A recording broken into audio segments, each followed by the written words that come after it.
Assalamualaikum warahmatullahi wabarakatuh. Perkenalkan, nama saya Maulidia Rahma dengan NIM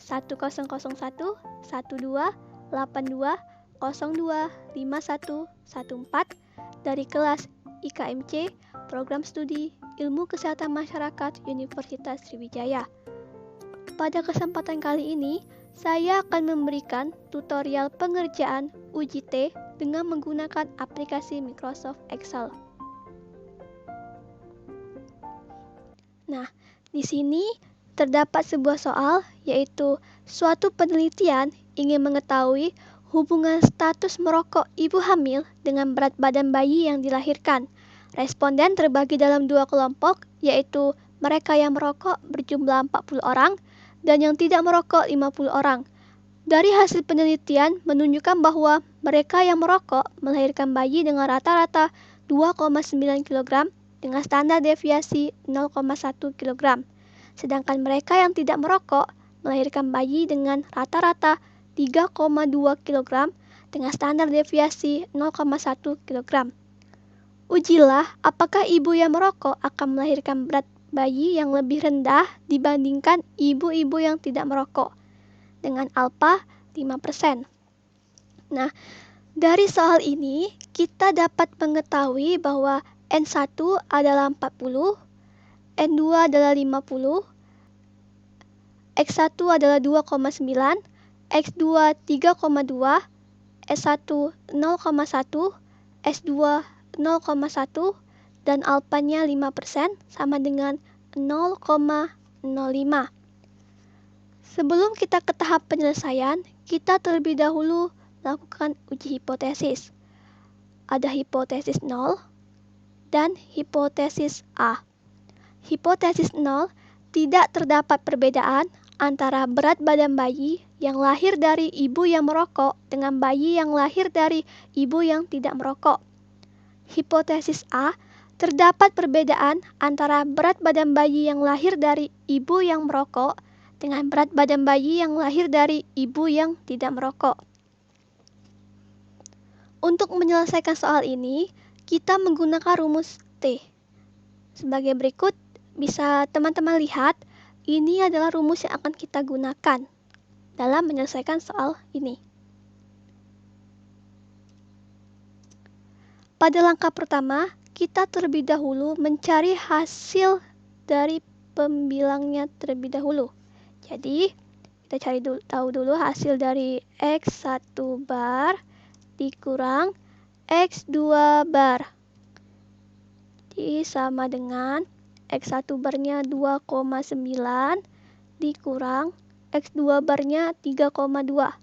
Didapatkan hasilnya ialah minus 0,3.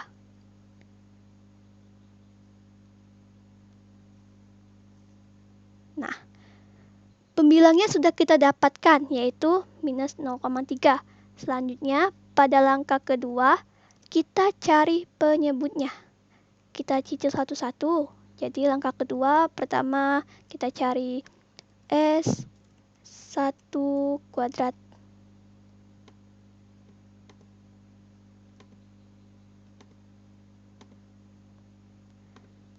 Sama dengan 0,1 kuadrat. Hasilnya ialah 0,01. Langkah yang ketiga, kita cari S2 kuadrat.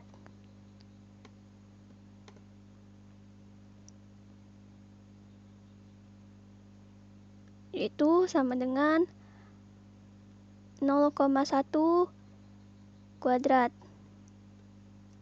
Dapatlah hasilnya ialah 0,01.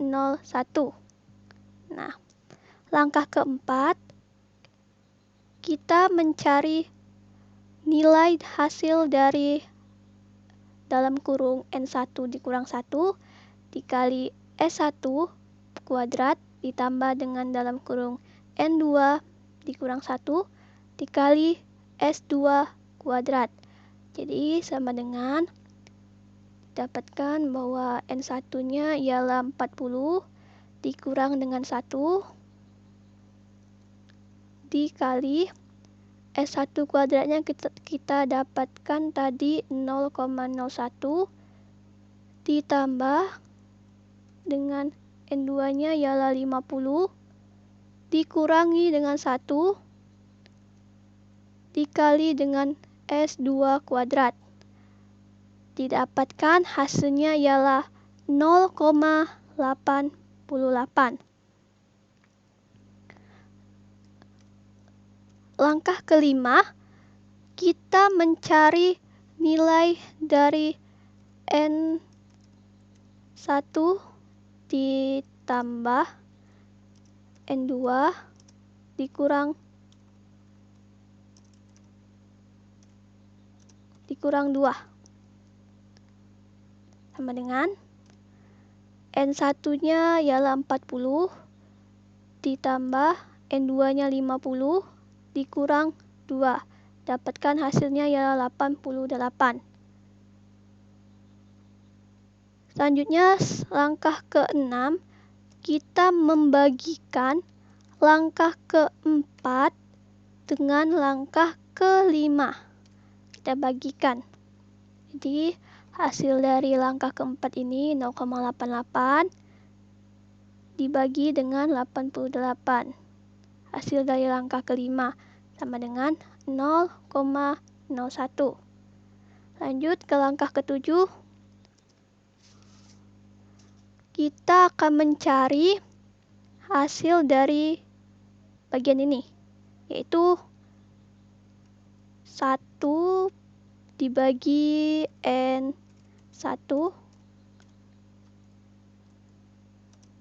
ditambah 1 dibagi N2.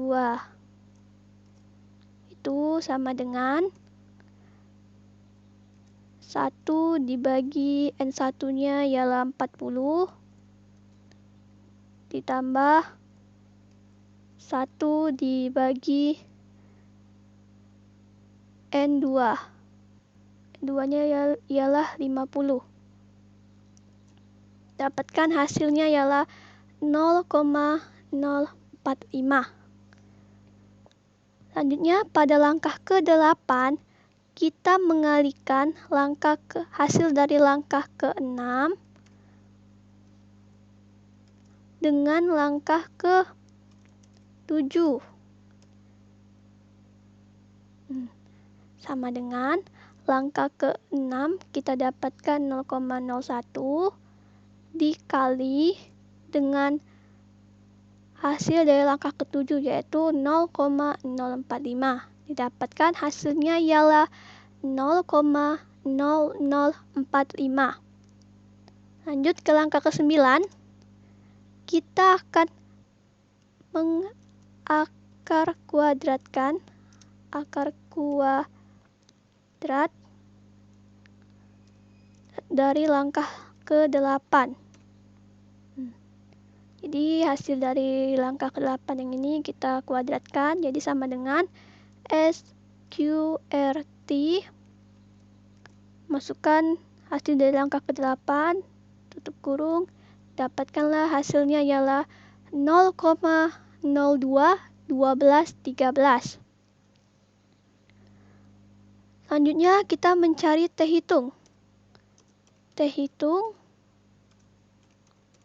yaitu dengan cara membagikan langkah pertama dengan langkah ke-9.